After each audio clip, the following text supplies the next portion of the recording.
Here's a greeting fit for a queen, and it is for a queen. The King's Troop of the Royal Horse Artillery fires a 41-gun salute in London's Hyde Park in honour of Her Majesty's birthday. Right, on foot. Fire!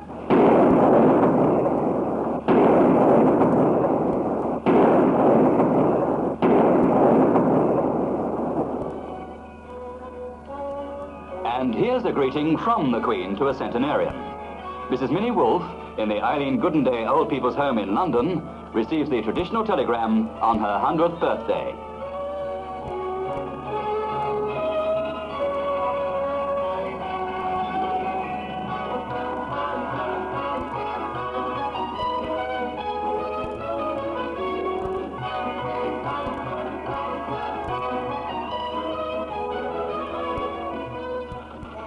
Greetings telegrams were started by the Post Office in 1935 with one decorated form. Today there are 6, each for a different occasion. About 28,000 greetings telegrams are sent in Britain every year, but this, like the ordinary telegram service, is run at a loss. In the world of good wishes, however, the greetings card industry is booming. Never have so many cards been sent by so many people.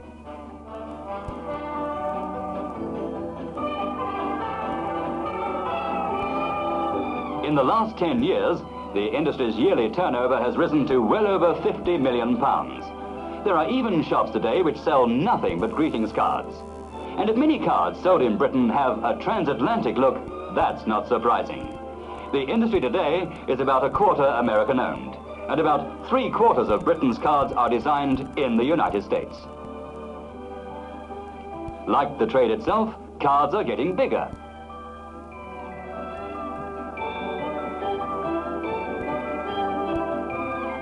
Some of them even say it with music.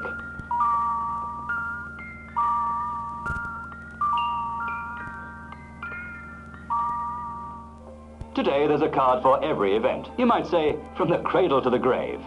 More than 1,750 million are sold in Britain every year.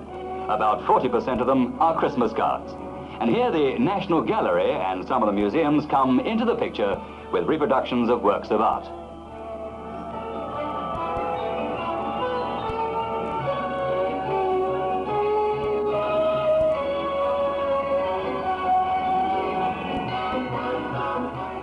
This was the first Christmas card ever, designed in 1843 for Henry Cole, a friend of the Prince Consort, who had left it too late to write all his Christmas letters.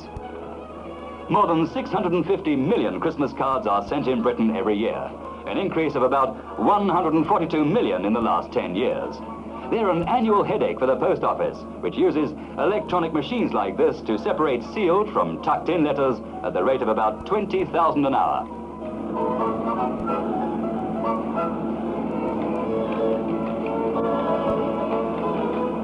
There are more than 100 greetings card firms up and down the country, but most of the cards come from about 40 of them. This huge press, which prints 4 colors consecutively, and which can turn out 7,000 sheets of cards an hour, is used by one of the 2 biggest American-owned companies. Most of the elaborate greetings cards, many of them of padded satin, are assembled by hand, usually by women. And it's women who buy 75% of all greetings cards. Special occasion cards becoming more and more popular are Mother's and Father's Days, with St. Valentine's Day holding its own.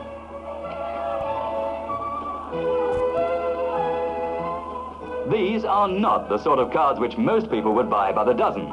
Some of them, with their ornate trappings, run into several pounds each. Yet, there's a market for them. The operation going on here is nothing more surgical than sticking novelties onto cards that have just been decorated with flock. The masks are there to protect the workers from breathing in particles of it. They're working at another big American-owned company, one of whose specialities is novelty cards, particularly for children. How long will the boom in cards go on? Sales are still soaring, though some big concerns, including British Rail and the Coal Board, no longer send Christmas cards. Most of this firm's designs come from America, as do the verses inside, what the Americans call the sentiments.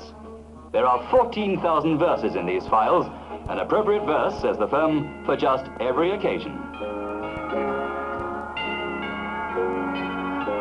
Many firms employ their own verse writers. Winnie Groves, who's been on the staff of a Dundee firm for 40 years, has written about 80,000 verses. Some firms employ their own full-time artists. Susan Goldsworthy went to this century-old still British company straight from art school 3 years ago. Some rely on freelance artists. The landscape painter, Roland Hilder, works in his Blackheath studio on a Kent scene for Christmas cards, produced by another old-established family firm specializing in reproductions of fine artwork.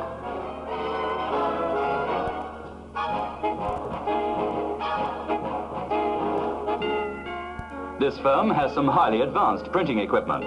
A high-speed electronic scanning machine separates the picture into 4 negatives for yellow, red, blue, and black. From these, the aluminium plates are made, which print the colored pictures.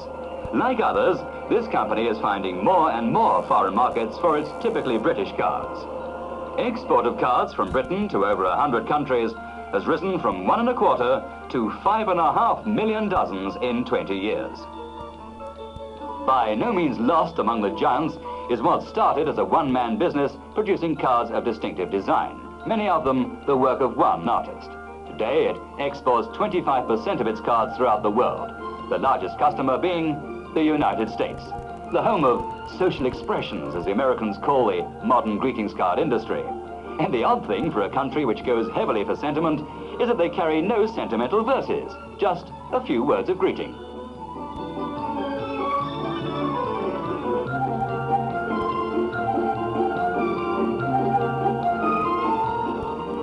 Today, more than 100 charities sell Christmas cards, and these take about 7.5% of the market. The turnover is considerable, but printing and administrative costs reduce the charity's percentage. And while some get very little back for the funds, they still think it worth doing because of the appeal value of their names on the cards. No one is forgotten in the greetings card race, not even the dog.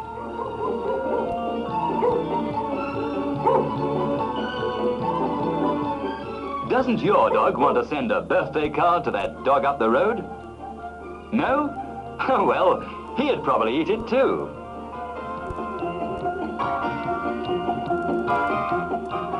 If you don't send cards, you can, of course, always say it with flowers through one of the florist's international services, which today arrange to deliver them with a personal message to any address in the world. That includes, of course, the girlfriend in the next town.